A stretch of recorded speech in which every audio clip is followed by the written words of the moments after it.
You're listening to the Armchair GM Sports Network.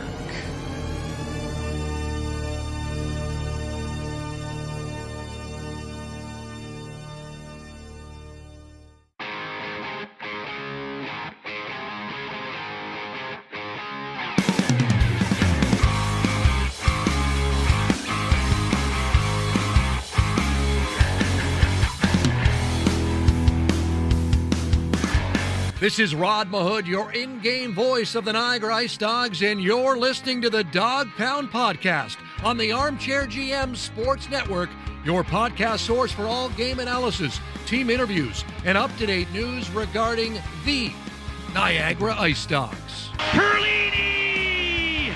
Overtime! IceDogs win! They score! Verhage was also jamming away. It's a power play goal for the IceDogs. And they score! Hosang, first goal as an IceDog. Strom stops Shipley. Richie scores! He gets it to Akil Thomas. Thomas has the angle coming in. He scores!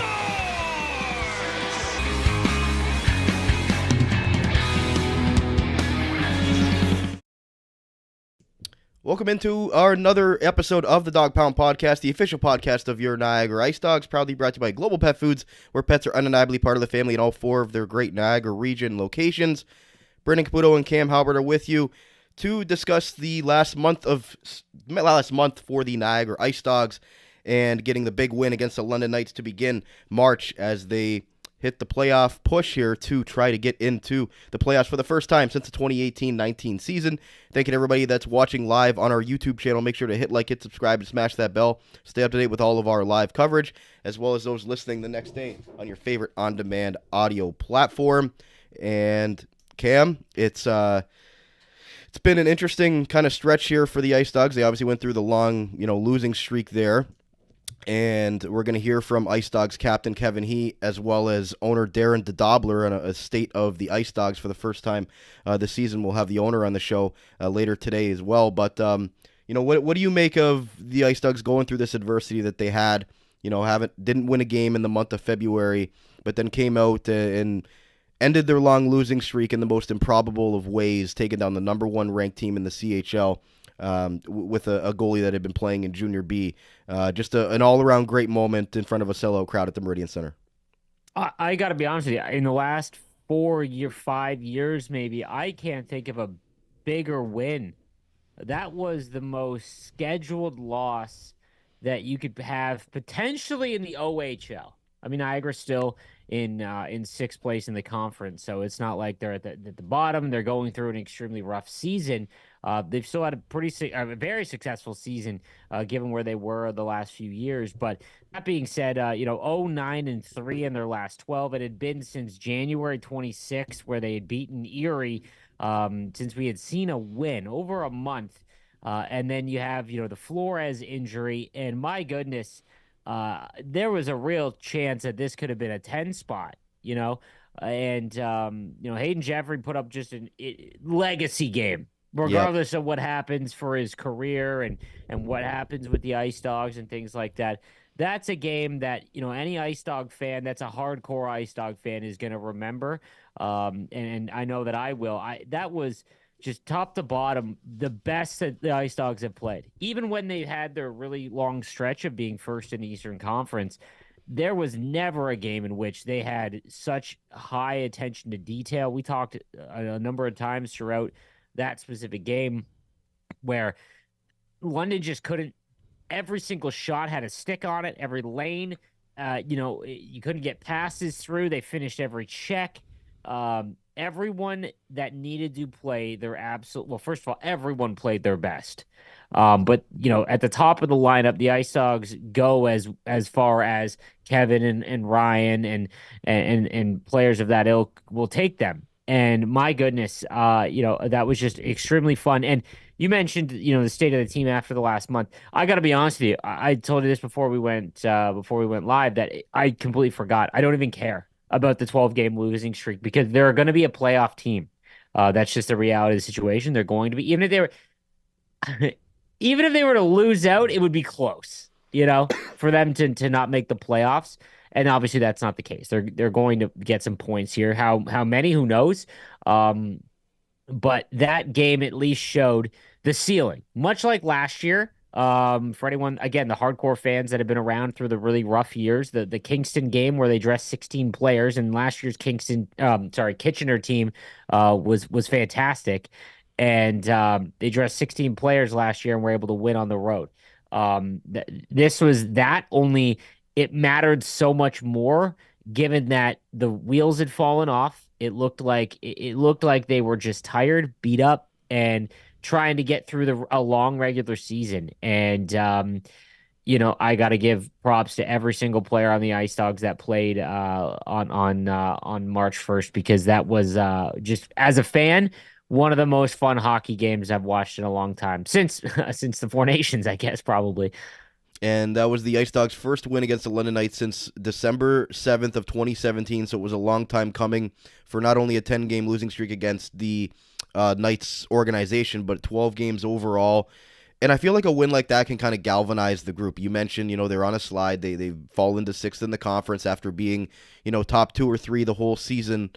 And the fact that they're able to get a win like that against, the best team in the league shows that when they are blocking shots, and we heard from head coach Ben Boudreau post-game that when they do play that team style, team success brings individual success. When they play defense first, you saw in that game that they didn't really give up any breakaways. They were putting sticks in all lanes, and they really played a 60-minute game, because if they didn't, they wouldn't have been able to win. So that game right there goes to show you that when this team has everybody going and has everybody in the right mindset, and they obviously have their goaltending playing out of this world, which Hayden Jeffrey did with the 40-save performance, that they can beat any team in this league, and that just goes to show you right there that they have the ability to do so. 100%.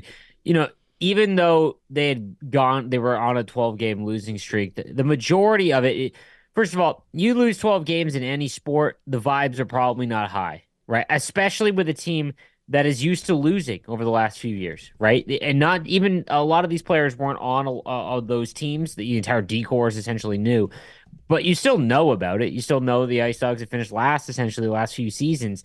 So you kind of just get, the vibes aren't going to be immaculate, and a win like that, you could just see everyone kind of come together a lot, and it was a exact game they needed. Like, to beat, if they were to beat, let's say, Owen Sound, which they lost, which in my opinion they could not lose to, and then Ottawa, like when those two losses happened, it really felt like, okay, this is going to just kind of fizzle out. Season is over, in the sense that they'll make it to the playoffs, but it's on to next year already. And this changes that. Like, because when they're angry and they stick to details and they don't back down, that they have the talent available to put the best team in the country. It's not even the OHL. They have 13 drafted NHL players. The London Knights could take on an AHL franchise and do half decent. It's absurd, right? And it wasn't the first two periods, because every team that sees, if you're London, you come into Niagara, 12-game losing streak, and the fourth-string goaltender, it's cookie night. It's point night. First two periods, we saw a lot of extra passes, trying to be cute, and a lot of just trying to get themselves in the game. You saw a lot of after the whistle stuff, and we'll talk about that, I'm sure. But in the third period, you could tell that they were all going, because they're like, we're not losing this game. This is an embarrassment, right? And when Galyanov scored that tip goal in the third period, oh my goodness. Like I said, as a fan, and the crowd, it was packed. A lot of it was London fans, but there was a lot of Go Dogs Go for the first time in a long time. And you could the atmosphere was great. The players, it was exactly what was needed. And now, like I said, the 12-game losing streak, I don't even think about. I would hope that the players don't either. I'm sure they don't. It was almost like, it felt like a playoff game. It really did. The way that they were blocking shots, the bench was going nuts every time they would block a shot. You had Van Vliet in that fight with Dickinson, which brought him off the ice for 17 minutes, which is always good. And then you had the little stuff after the whistle. You had even, Blake Aerosmith giving it to the London fans, a former London Knight there. You had just a lot of stuff after the whistle. You had, Denver Barkey got hit after scoring a goal. There was a lot of stuff after the whistle, but the IceDogs weren't backing down to these guys, and you saw London what they did up in Oshawa getting the OT winner there, but the night after. So that just goes to show you that the IceDogs, when they play at their best, I mean, this London team had only lost 8 games in regulation all season long. So for them to be able to get that 5-3 lead, keep it 5-4, get the empty netter, it was just, it was great to see for the organization from top to bottom. You could tell how excited everybody was. The added bit with Hayden Jeffrey just was icing on the cake. You saw them shower him in the locker room after the game. It just seemed like that was like an uplifting game to kind of get the group back together after going through a lot of hard times, because going a month without a win is not easy for any organization. So I think that was just a great way that to get them kind of back on track and back to what we've kind of seen from them in the first half of the year, because the last month has been unfortunate because they have had such a good first 45 to 50 games or so of the season. 100%. Like there isn't much more we can say about that game. Like I mentioned, regardless of what happens in the playoffs, that's a game where just as a fan being at is one that I'll remember for a long time. And if you weren't at the game and didn't get a chance to watch it, just know that whether you come out to games this year or start to take notice next year when they're in their championship window, you're going to get a good showing more often than not. And props to everyone, coaching staff, all of that. Because again, 12, I don't know the locker room material is pretty easy. It's a Saturday night at home. There's a lot of London fans, but your building's full. You're on a 12-game losing streak. You know that they know that. Like, very easy to get motivated. And I think that's what a lot of the losing streak was. They were first in the conference. They know that they're going to make the playoffs. And now home ice advantage doesn't really seem possible. So they're just playing out their string of games, right? And that's what happens when you have a team that isn't in their competing window in terms of talent, where they're just trying to play for themselves. And I think that you notice that, and Ben talks about that all the time, about individual success breeds team success. And I think that it took all of them. Mm-hmm. Like, I would bet they're all beat up because London is old too. Like, that's the thing that people don't understand, is that when you have a team that's, pushing for Memorial Cup in their second year of doing so, it's not just having NHL drafted players. It's older drafted players. Like, these are all men.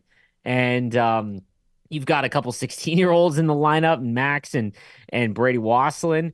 But I think more importantly, like I mentioned, the important players, or not even, they were all important, but every player did what they do well to the best of their ability. Kevin led, for example, had the hat trick in the biggest game of the season, essentially, the biggest win, right? He had been struggling a little bit and gets a hat trick, and all of his goals are huge. The shorthanded, like, well, if you didn't watch the game, and I know that we're supposed to do, it's a monthly recap show, and we're just talking about the one game, but again, like, what can you say about 12 straight losses, right? It is what it is. But that power play London has, when you as a viewer are watching a play and you don't see a pass that they make, that's when you know the talent is off the charts, because you have a bird's eye view and you're like, oh man, if he makes his secondary pass, one touch pass, it's an easy one. They were like, the talent level on London is absurd. That one passing play on their power play goal, and then it's 1-0. You're like, oh, great. Like, hey, they survived the first 10 minutes. That was good. Kevin scores that shorthanded goal. Yep. And if you watch the replay, Easton Cowan's on his back, like, beating the best, highest ranked goalie now in the draft coming up, essentially. Maybe Ivan Kovic, but there'll be an argument for that. Like, just absurd. Like, the whole thing. And then you had Van Vliet, where he is the, like, I joke all the time, like, he is the sheriff of the team. And he was going up against a team that has an enforcer in Bolton. And their whole team doesn't like, like, they're not kids. They're all confident. They're all big. They know they're great. And Van Vliet was targeted, and a lot of that was self-inflicted with the hit on Barkey. But, he did that and then took his lumps and didn't back down. So he drilled Dickinson on a clean hit, and with Bolton on the ice, and Dickinson, he challenged him and he said, all right, and handled him in that fight too. And like you mentioned, got Dickinson out of the game. Didn't even think, to be honest, I didn't even realize, like, clock that. It was just impressive. And then you had the role players too. Gallianov's goal, like I mentioned, London was coming in the third period. You got the full, no messing around. We're not losing this. And that Galyanov goal, I don't know if unless he scores a playoff goal, then there probably isn't a bigger goal that he's ever going to score, just given that, you know what I mean? It would take a big playoff overtime type kind of moment for him to top that, because that put him up by 2 late, and it was just, my goodness, just fun. You had Kevin finding Ethan Zada for the breakaway as well. Zada getting on the board, Robrick getting on the board. You mentioned he's hat trick. You mentioned Galyanov. Like, their big players stepped up. You had Asadorian taking big face-offs. You had Matthew Paris doing what he does that doesn't show up on the score sheet. Like, now that they have their full complement of lineup back, you can definitely see, you know, what this team is capable of, and you saw it as you've kind of talked about in that game there. Even the D-core stepping up, and they've been heavily criticized as of late during the 12-game losing streak about not being able to keep the puck out of their net, but they all stood up. They all blocked shots. They all didn't back down. They didn't give up any breakaways. No really odd. I think London had 1 or 2 odd man rushes the whole game. They scored on one of them, but they were up to the challenge, and everybody really chipped in. I think that this might be a bit of a hot take. I think if Flores is in, they don't win that game. And the reason for it is because they knew that they had to do everything to make sure that they make every shot as hard as possible to get through. You know what I mean? You ever see, like, when they put the emergency backup goalie in, you know, the entire team has zero interest in offense. And there was, you know, some nights they give up breakaways 2-on-1s because they just know that Flores is going to come up big on 70% of them, right? Hayden Jeffrey, like, he played as, I don't know if he could have a better game. You know, he played unbelievable, but like you mentioned, man, the D-core gave up no breakaways to the most talented team in the country. And if they can play like that, I don't, like, you know, and it happened at such a good time. This is going to sound silly as well. That 12-game losing streak, if there was a time to have it, it'd have been right now. You've got 10 more games to go, and you had the best performance of your entire season with this group that remains largely unchanged, and now everyone's healthy outside of Flores, but he's coming back, right? And if Jeffrey can have 2 or 3 of these more performances, like, as long as they don't lose the next 10, right? As long as they can pick up a few points and get Flores back, man, that first round's going to be fun, just because they're going to get a tough opponent in the first round because of how the 12-game losing streak, what it did to them. They're going to get Oshawa or Barrie, and it'd probably be Oshawa or Brantford more than likely, because Barrie, it depends. Barrie would have to win. Anyways, it's going to be someone very difficult that they don't necessarily have a lot of success with. Oshawa, but that was before everyone came back. They finished that season series so quick, I feel. Yeah, they got it over really quick in the first couple months. Exactly, right? So, you know, those are some tough teams, and a playoff series win might not be possible. Oh, it is possible after seeing this, but it might not be expected or realistic, but they'll definitely go down with a fight. And it just has me excited for it, right? Because coming into that, man, I was expecting to just, you know, be down and out after the second intermission, and God, that was fun. It definitely was, and again, a win that can kind of really save a season if you want to think of it in that sort of way. Get the team back and dialed for the final month of the regular season. Let's go to IceDogs Captain Kevin He on Captain Kev's Flight Deck, brought to you by the Niagara Employment Help Center, helping people find work in Niagara since 1983. Check out their up-to-date job board at ehc.on.ca to find your next work opportunity today. Let's hear what the IceDogs Captain had to say about the last month of games and getting on the board there with his probably best performance of the season against the London Knights with that hat trick. Back on another episode of Captain Kev's Flight Deck with IceDogs Captain Kevin He. Kev, I know February was not the month that your team would have wanted going winless, but first day of March seems pretty good for your team, taking down the number 1 ranked team in the CHL with 13 NHL prospects on it. Talk about the collective team effort and the buy-in tonight to be able to snap such a long losing streak with the odds all against you. Yeah, I feel like everyone chipped in, you know, from top down, and everyone just bought into the system and bought into what the coaches had set and planned for us. And obviously, you know, Hayden Jeffrey stepping out big for us today and, you know, making this 40 saves. He's been a huge part. And for you personally, I know your statistics, you would want them, you expect more out of yourself in the goal department. Tonight, you really showed, maybe one of your best performances of the season. What was it about tonight? How did you feel out there to be able to get a hat trick performance like that? Is there anything that changes in your mindset, or when you know you're having a good night, that things are just going to continue to go in, you have a lot of confidence?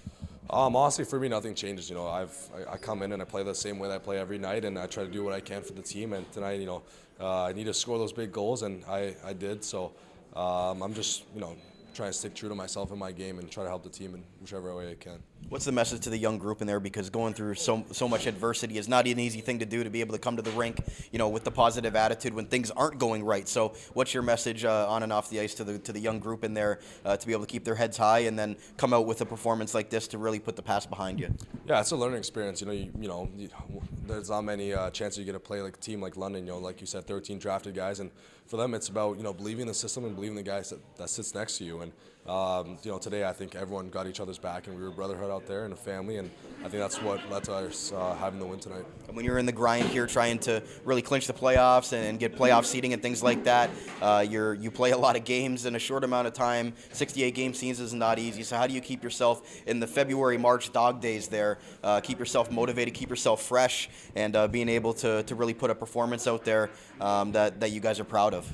Yeah, just kind of taking it day by day. Don't look too far ahead, and that's kind of something that I've always told myself, and I try to just give my best effort every day I come into the rink. So I think for us, just like I said, day by day. And who's somebody that's impressed you this month with their work on and off the ice? I ask you every month, but who would you like to give a shout out to? Probably Chinner. I felt like I really like his game. He's been hitting it for us. He's been blocking shots. He skates a puck really well. So I think overall, I really like this game. And with Flores and Robertson out, you've had to rely on these younger goalies. And Humphrey's a 16-year-old, and then Hayden Jeffrey, a guy called up from Junior B. So what do you guys do to kind of welcome those guys into the room and make sure that they're comfortable to not only be welcomed into the room, but also be able to go out there and do their jobs in not an easy situation? Yeah, just try to help them out as we can. For forwards, try to block shots. Try to do everything we can to make their lives easier and try to help them out with that. So, but yeah, honestly, Jeffrey's unreal performance today. 40 saves. We can't ask it anymore from the kid. So. And now that you guys kind of got the monkey off the back, 9 games left in the regular season, what's the message here to close out March strong and being able to secure that playoff season seeding?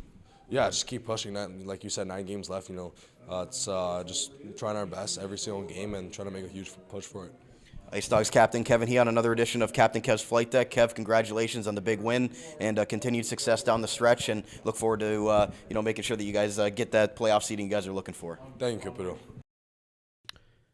There was IceDogs captain Kevin He on another episode of Captain Kev's Flight Deck. Cam, always level-headed, always even-keeled Kevin He. You know what you're going to get from him on a day in and day out basis, but you knew that performance meant a little bit more to him. He's always got some good celebrations, and you could tell with the emotion that he had in that game, to kind of lead the group as the captain on the ice, that meant a lot to him.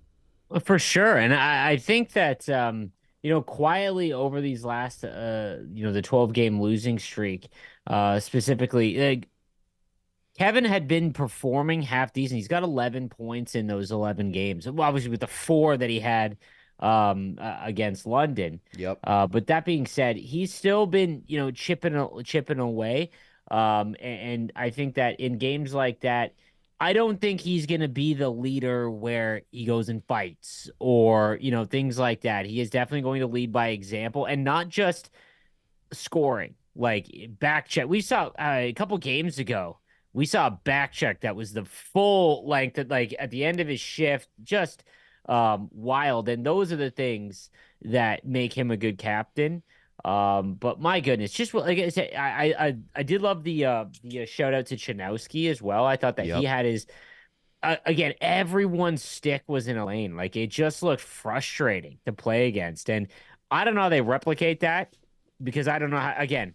Internally, you got to be like, this is the London Knights. And, when Sudbury comes into town, no disrespect to Sudbury or when they go and play Sudbury coming up next, it's not going to be the same, And I'm very curious to see how they perform in their next couple of games because I believe they have Sudbury, then North Bay. Yep. And it'll be interesting to see Kevin's performance in those games as well. does that 4-point night kind of act as a catalyst?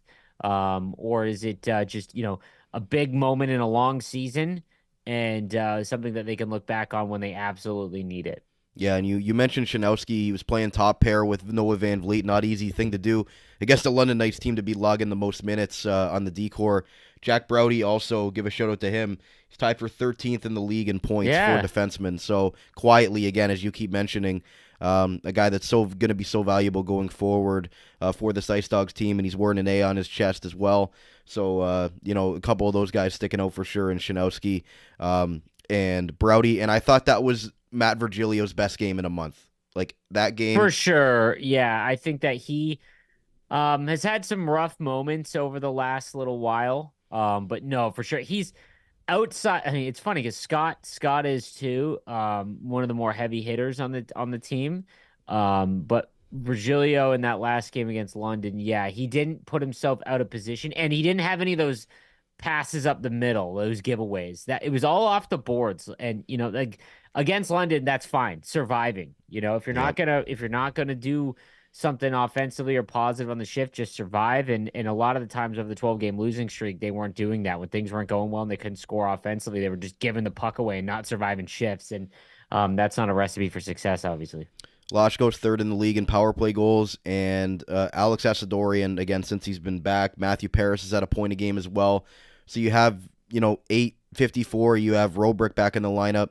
I just think that there's a lot of optimism right now going forward in the final month. They've kind of weathered that, storm in February of getting everybody back healthy and going through that rough stretch that now I think after that win, they've got some winnable games here down the stretch, but I like the outlook of where the roster is right now. Obviously, in net, that's still a question mark if Jeffrey can handle the load, or if they're going to give some games to Humphreys as well again, while Flores is going to be out for, whether he's going to be back next week, 2 weeks for playoffs. He wants to get back ASAP, but just looking at the lineup itself, Cam, like I think people are a lot more optimistic about it than maybe they were when Flores initially went down. Well, the lineup is like we've talked about this all season long. When Paris and Asadorian are in the lineup, they have a really good OHL lineup. Not a championship one, but a very tough one, top to bottom. Like again, you hear about all the names, on every team that's got NHL drafted players, things like that. But what you don't hear about when you're a casual fan of the sport is like Asadorian, for example, or Matthew Paris. Those are just good OHLers, right? Brody fits into that as well, even though he did attend. He did attend a camp, but I didn't realize that Hayden Jeffrey was actually 18. Excuse me, he's actually 18. I thought he was 17. That being said, I don't know if you can expect like the goaltending situation is still a situation, right? Like that one game against London, incredible, right? But they need Flores back, and if I'm very curious to see, do they rest Flores all the way to the playoffs?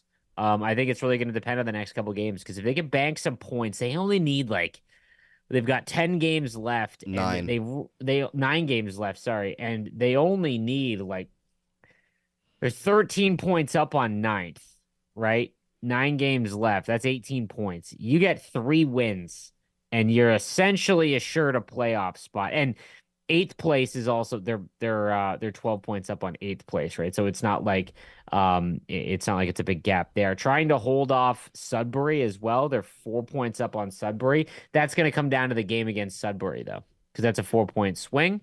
I don't think they're going to be able to catch Brampton. They're 5 points back of Brampton.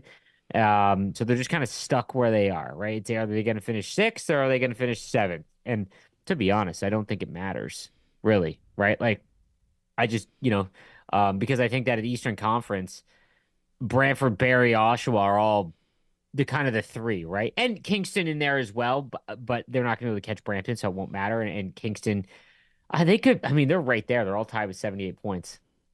So it really doesn't matter. So we'll have to wait and see. But if they can get 3 wins, but man, if they lose 6 of those 9 in a row, if they go on a 6-game losing streak, do they have to rush Owen back? Right? That'll be something to keep watch on. Yeah, these 2 games this week against North Bay and Sudbury will be very telling with what they might do for the final 6 games after that.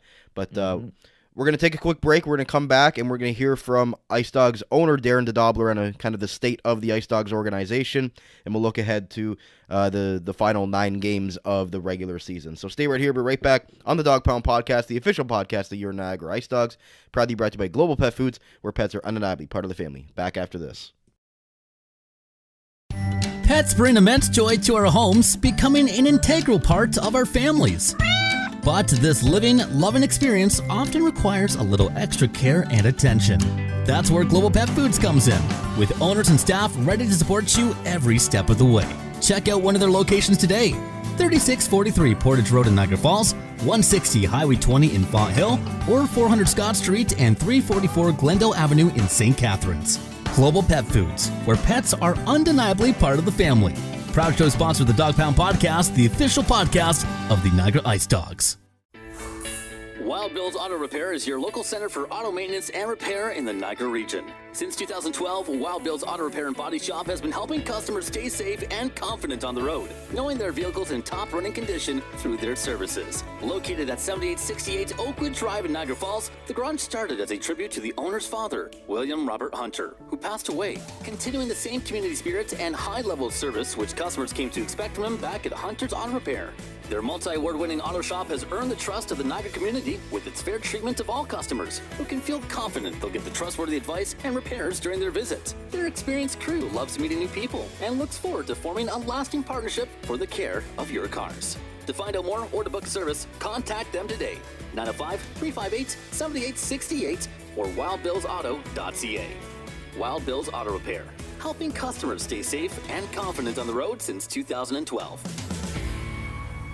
Are you currently looking for work in the Niagara region? If so, you owe it to yourself to check out the services provided by the Niagara Employment Help Center, located at 6100 Thorold Stone Road in Niagara Falls. Their many free services include a fully staffed resource area open to the public, resume and cover letter writing, local labor market information, job search strategies, assistance with clarifying employment, training and career goals, employment counseling and job search support, and Better Jobs Ontario information and registration assistance. Check out their website at ehc.on.ca or call 905-358-0021 for more information. The Niagara Employment Help Center, helping people find work since 1983. This Employment Ontario program is funded by the Government of Ontario. Fuel up your day with Gale's Gas Bars. They're your go-to gas stations in the Niagara region. Remember, at Gale's, they're not just a gas station. They're a local tradition. Whether you're hitting the road or staying cozy at home, choose Gale's. Gale's Gas Bars provide reliable fuel that keeps you moving. Stop in for quality you can trust and service with a smile. Don't settle for less. Head to Gale's Gas Bars today, because when it comes to fuel, You're going to Gales! learn more at gales.ca.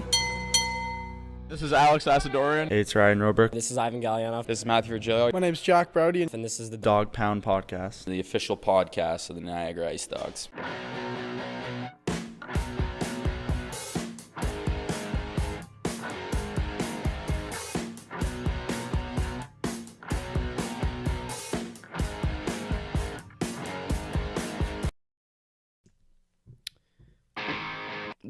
Welcome back to part 2 of today's Dog Pound Podcast monthly recap episode right here on the Armchair GM Sports Network YouTube channel. Make sure to hit like, hit subscribe, and smash that bell. Stay up to date with all of our IceDogs coverage and live coverage here on the network. And thank you to those listening later tonight or the next morning on your favorite on-demand audio platform.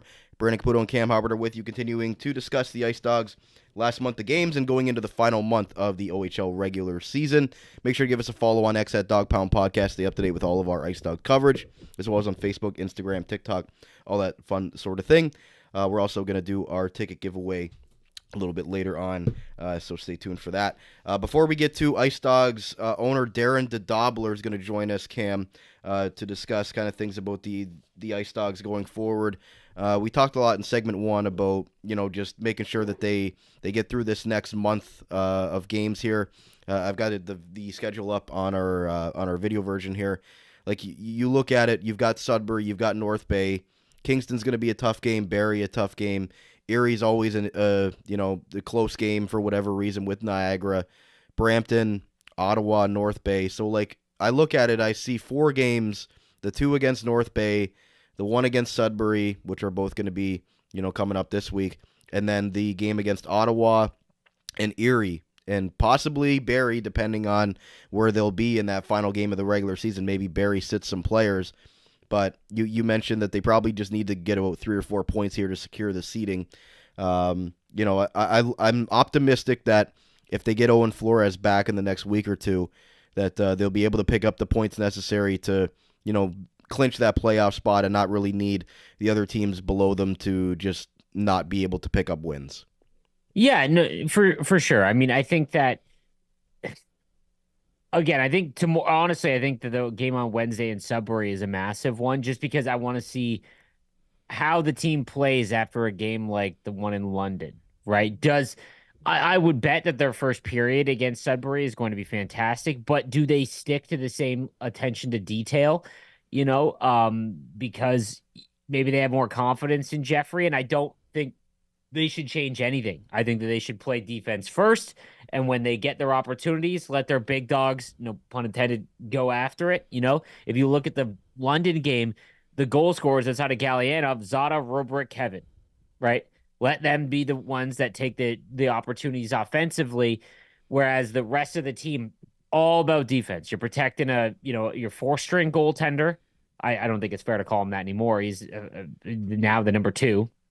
I would think. It'll be very curious to see how that plays out as well, but I think that he's probably earned the bulk of stretch of games the rest of the season.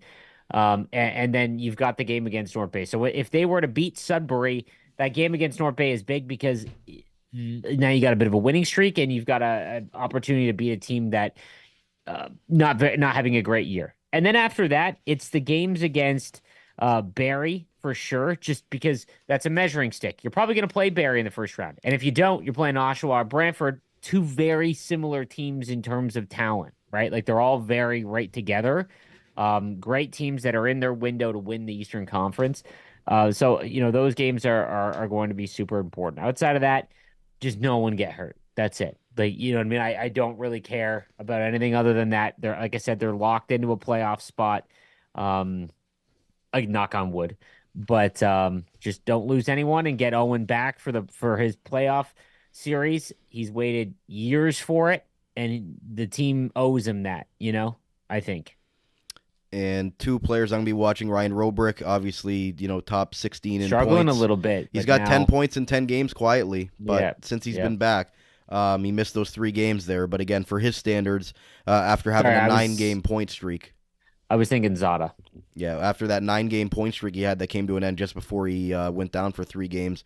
Robrick is 16th in points in the league, and Brady Wasslin's next assist, I believe, will be a franchise record for rookie assists. So the next one for Brady Wasslin, number 30, will be a big one. Still quietly 5th in the OHL in points, 3rd in the league in assists for rookies. But both those guys going to be, have a spotlight on them for 2026. It's going to be fun to watch, but any thoughts on either of them before we get to Darren DeDobbelaer? No, again, when given the opportunity, Wasslin's been very quiet, I think, over the last little bit. And again, you have to understand that as 16-year-olds, like, they're going up against players that are much older, and the season's long. It is very long. And I think that maybe there's just a little bit of wear and tear, right? But his playmaking ability when he shows it is absurd. And I think that next year we're going to see the same type of trajectory that we saw with Robrick, where he doesn't double his point total necessarily, but his point per game goes up a little bit, and we start to see some goals, which was what was always the story, that he was going to be a great goal scorer. And it just turns out that back-to-back years, you have players that break the rookie goal scoring record and then the rookie assist record. Not a bad problem to have, and I think that over the next little while, I'd love to see him have another big game. Yeah, I think again, you definitely see the flashes there of what Brady Wasslin can be going forward in his really young OHL career. And that's the other thing. Like, a lot of these teams don't even use the 16-year-olds in the lineup. So the IceDogs have had to do that the last 2 seasons and really rely on these kids to take big steps in their game right away. And I think, what we've seen from Zada and Robrick as 16-year-olds with Galianov, and now this year's crop with Crete, and guys like Wasslin, even Hotless at times, it's not an easy situation to be in, and a lot of teams don't even use 16-year-olds in their first year. So kudos to them to being able to adjust so quickly to the league. I'm hoping that we don't really see any next year. Knock on wood, that would be the, going from 4 last year to 2 essentially this year. I mean, Humphreys and that's an unfortunate string of coincidences, because if Robertson doesn't go out with a season-ending injury and Flores as well, and he probably doesn't get into games. Hotless would be the only other 16-year-old, I think, too. He's actually played, I think, roughly about 20 games as well. But again, that's because Asadorian and Paris being hurt, right? Yep. You lose 2 important players. Next year, everyone's a year older, and we're not losing a ton. We're obviously going to lose our 3 overagers, but we need. I think it's going to finally get to a point where it's not. I mean, you think about last year, they couldn't even dress a full lineup, and that's just a major turnaround. Let's get to IceDogs owner Darren DeDobbelaer and his state of the IceDogs going forward this season and into the final month of the regular season and into playoffs, and his thoughts on some stuff that they have going on and off the ice as well. The first time we've had the owner of the Niagara IceDogs on this season. So here's our first episode this season of What's on DeDobbelaer's Radar.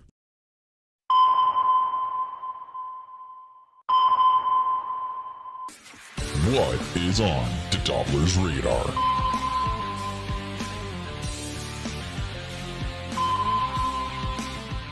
For the first time this season, we're back on What's on DeDobbelaer's Radar with the owner of the Niagara IceDogs, Darren DeDobbelaer. Darren, thanks so much for joining us. I know, the last month or so, has been some turbulent times for the team, but a big win the other night against the London Knights, just, for everything the team's gone through and the adversity that they faced. Just how good was that moment for everybody in the organization to take down the top team and breaking a long losing streak in the process? You know what I appreciate? First of all, I would just appreciate you having me on the show today, and appreciate everything that Dogtown does for us to get us media attention and keep the buzz going. So, to answer your question, it was great. It's, we all knew that this league is a totally different league on January 10th than what it is in November. We all know that. We're committed to putting in a bid, Michelle and I, for the Memorial Cup and the city. Mayor Cisco's all over that. So we didn't want to deplete any of our assets.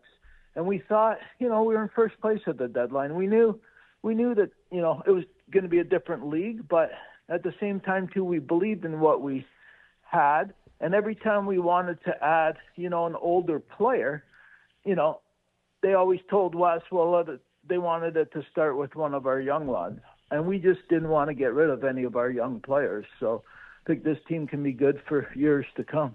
What did you guys learn maybe from the first couple of seasons of, you were trying to go for that 2024 Memorial Cup bid, and you made a lot of moves to really try to make things work, but now, building through the draft and building a long-term goal here, what maybe have you guys learned for the first 2 seasons that really helped you go into a season like this to be able to stand pat and know that there, are bigger goals ahead on the horizon?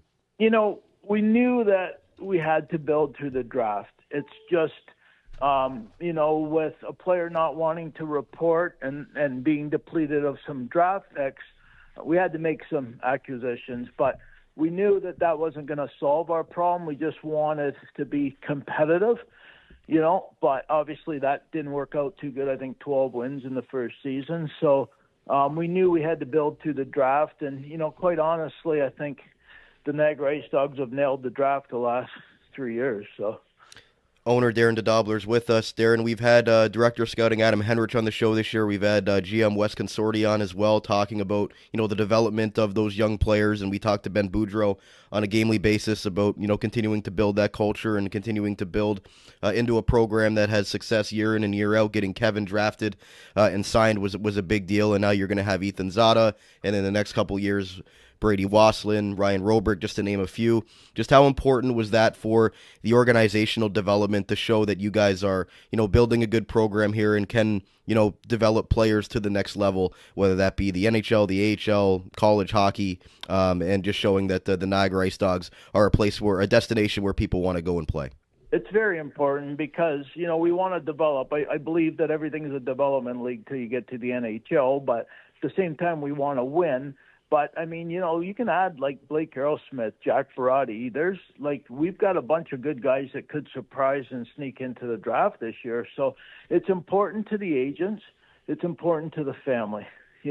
Everybody wants to win. Winning cures everything. But at the same time, too, they want to develop. They want to win, but they want to be part of it. I think 6 or 7 weeks ago, we played a game with 5 16-year-olds, if you add Matt Humphrey in that. 5. So there are teams that don't have any, and we played a game with 5. So, our development model is going, but we still have to win because, we are in an entertainment business, and that's what Michelle and I wanted from day one. We wanted not just to win, but we wanted it to be entertaining. We wanted it to be a night out. There's nothing more than I love in the last minute when I start hearing those kids scream cheeseburger. So we want it to be fun. That's what we want it to be. Yeah, and you talk about getting into the playoffs is the goal this year for a team that has missed the playoffs the last few seasons. I know it's going to be big for the development and the experience for these young players. And when you talk about not making those drastic moves at the deadline, you made the move to get Blake Aerosmith for 2/3 for a younger player, but you really stood pat with the team that you have. Just how much does that give confidence to the room, knowing that, hey, we don't need to go and make 4 or 5 big moves, and we believe in this group going forward? Because as you mentioned, 2027 is an open window for you guys to bid for that Memorial Cup, and knowing that you guys have a winning window that's going to be open here for the next few seasons above this one. Again, we wanted to acquire, but we didn't want to give up players. We only wanted to give up picks, and nobody wanted to do that without acquiring a young player. And we just didn't want to do that because we know that those young players like Zada, Robert, Kevin He, how they take the next step. Every year they take the next step. So, I think the room was very excited that we didn't sell them out, that we didn't start shipping guys out and bringing guys in. And we have done that the last couple of years, but we found that it was necessary to do that the last couple of years. Did it improve our team or not? Who knows? Because you got them, so this is what you got. But we didn't feel we needed to do it. We drafted well. Kevin He, Zada, Robrick, Crete, Galyanov, Waslin, the list goes on. So we drafted well. We brought some D in, which was our struggling point in the summer, and we're happy with our team. We beat everybody in the league. We beat Kingston, we beat Brantford, we beat Barrie, we beat London, we beat all the top teams in the East. Obviously, London's not in the East, but we beat every team in the East. So whether we finish in 5th, 6th, 7th, we're playing a good team. That's the OHL, right? Yep, and those top teams obviously gave up a lot of big assets to go and be in the positions that they're at right now. You mentioned after the trade deadline, but quickly on the goaltending, Darren, because obviously that's been something the IceDogs have had to kind of work through. Starter Owen Flores, who is an Iron Man for the team, goes down with an injury, should be back, in the next couple of weeks here, which is good. But Charlie Robertson also with season-ending surgery, so you've had to rely on a 16-year-old Matt Humphreys, you guys are obviously very high on, taking him in the 3rd round, one of the best goalie prospects available. And then also Hayden Jeffrey, who, as you mentioned, is playing down with the St. Catharines Falcons. When you go through something like that where you lose your number 1 and number 2 goaltenders, do you ever think like maybe, a backup plan to have a veteran goalie is something that you guys were to look at, or was that something that you just thought was such a unique circumstance that you really, just had to roll with what you had? Well, again, with Flores and Robertson, we thought we had the best 1-2 punch in the league. So, and then when Robertson went down, okay, we can get by with Humphreys, and this will be good, valuable experience for him. So now he's not starting next year as a rookie. He's starting more as a veteran because he's played, 9 or 10 games already. So it was kind of, could be a blessing in disguise for him. But again, comes down to we didn't feel the need to give away assets when we had Humphreys and Jeffries waiting in the wings.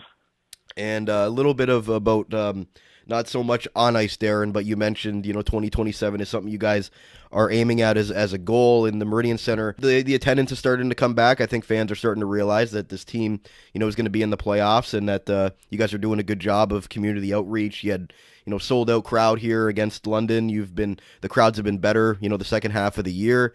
You've got the new Carlsberg Lounge that you guys announced there that you have in the arena for people that kind of go and stand around, have a couple of drinks, and you've also got Performance Auto Group on board now doing a lot of exciting things. Just, from the off-ice perspective as the owner, how pleased are you with how things are going on that end? Real pleased there. I mean, again, like I said a few minutes ago, Michelle and I wanted this to be an experience, a night out, not just a hockey game, right? So we wanted them to have fun. And my mother, who, well, she's, my mom and dad, they grew up with me playing hockey, but they come to the games and they have fun. It's fun. Seth does a great game day.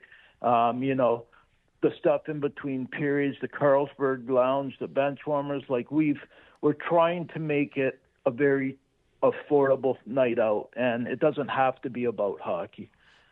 Yeah, and you guys got so many groups and school events and things like that. You're definitely trying to improve the game day experience for everybody, for the number one entertainment destination here in Niagara, with the IceDogs and a night out there. And lastly for you, when you think about this team's outlook going into the final month of the regular season and what you're hoping to gain with at least a round of playoff experience, what's your message to the team and to the fan base? What to expect the final month and going into, hopefully their first playoff series since the 2018-19 season here in Niagara? I honestly think that we can make a run. I really do. We've got the goal scoring. Every record as Brady Waslin tied the rookie assist record last night, Robert's breaking records, Kevin He's 10th on the all-time scoring. So this is a great group. And whether it's Humphreys, Jeffries, or Flores, I thought Ben and his coaching staff did an outstanding job yesterday putting in a defensive zone system that we didn't hang our goalie out to dry, which we like to do a lot. It wasn't run and gun. It was, no odd man rushes, no breakaways. I don't think there was a breakaway last night, which we usually give up 2 or 3 a game. So Ben and his coaching staff did a great job. We knew we were in tough. We knew it was the London Knights, number one team in Canada. We knew we were in tough. I think they beat us 10-2, something like that last time. So Ben and his staff just put something in to make us successful. So obviously it worked, and pretty happy about that. Yeah, you couldn't have storybooked to end a long losing streak any better than that, taking down the number one team in Canada. But another edition of What's on DeDobbelaer's Radar with the owner of the Niagara IceDogs, Darren DeDobbelaer. Darren, thanks a lot for your time today. Best of luck the rest of the way, and look forward to chatting with you sometime, before the end of the season or at the draft. Okay, appreciate your support and your coverage, and thank you very much. There was another episode of What's on DeDobbelaer's Radar with the owner of the Niagara IceDogs, Darren DeDobbelaer. Cam, before I get your thoughts on that, got to do our ticket giveaway. Our code word this month is going to be Jeffrey, in honor of the great game that Hayden Jeffrey had for his first career OHL win. Make sure to send us a DM on our at Dog Pound Podcast, or on Facebook or Instagram on our Armchair GM Sports Network account if you want to get entered into our ticket giveaway. So, Cam, the owner had a lot of great things to say there. Obviously, number one is that they are committed to putting in a bid for the 2027 Memorial Cup. So as we expected, that's going to be something that they look at. But, about 5 minutes left here. I'll kind of just get your thoughts on what Darren had to say. Well, awesome to hear. I can really appreciate as someone who's, lived and grew up here. Getting the Memorial Cup would be massive. And now someone that, loves the IceDogs and was a season ticket holder and things like that. But it'd just be great for the city as well. But more importantly, just the franchise. The franchise has had kind of a black eye, for a little while. And I think that the team now coming around and getting into a real challenge the top of the conference type situation, a Memorial Cup would just line up perfectly with what looks like is coming. You've got Kevin in 2 years to be in his overage year if he was to still be here. But you've got Ryan and Waslin and Zada, for example, and Crete that all have very high expectations in their career. And it would just be nice to see that capped off with a massive opportunity with the Memorial Cup. But more importantly, I think what I took away from that is just like the growth that Mr. DeDobbelaer's had as someone who managing the hockey team. When he got we talked about it the first year of ownership where he was with the Memorial Cup bid. He was trying everything to make the team competitive, and what ended up happening was there was just too many trades, couldn't get a team to gel, and it is what it is. But this year. He mentioned specifically that anytime they wanted to go for a veteran player, it started with Wasslet. Well, he said younger players, but you can deduce who that would be. And the fact that they said no is great. I think that Wes has done a great job, and I think that that's becoming evident here. And I think that on the business side of things too. Again, the arena's starting to fill up a little bit more. The Sunday, we had a rough schedule. The Sunday games the whole year is just awfully tough for a team that's so close to the Bills.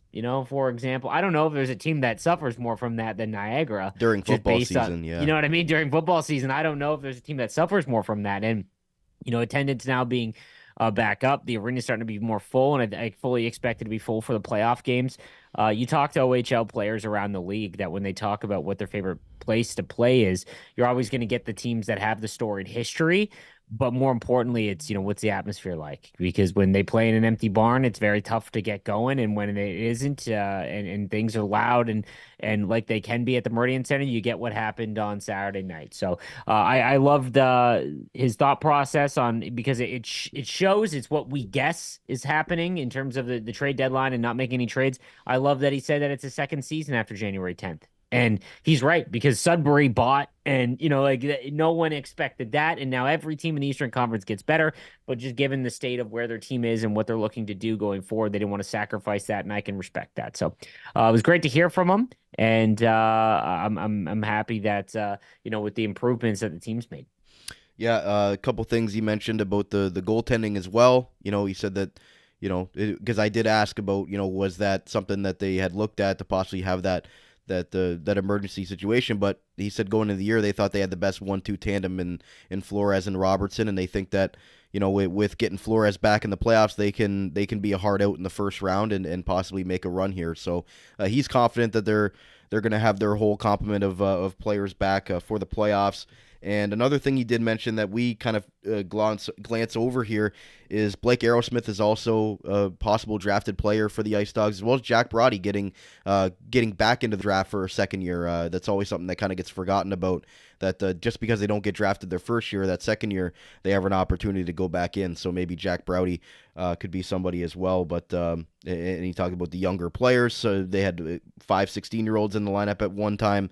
Some teams don't even have one. So they continue to build that organizational depth, and that takes time to do when you have 2 rough seasons. You don't have a lot of draft capital. So it was nice to hear his honest thoughts on a lot of things going on inside and outside the organization. I can't disagree. Like I said, I think that it's stuff that we've all speculated on and kind of mentioned. It looks like that's the idea of the franchise, but it's nice to hear from the number one in the organization as to what's going on. So like we mentioned during our trade deadline episode, that was the ultimate win, is if they didn't move or add or remove. And that was what they did. And it was, for the reason that we anticipated. And I think it was the right one.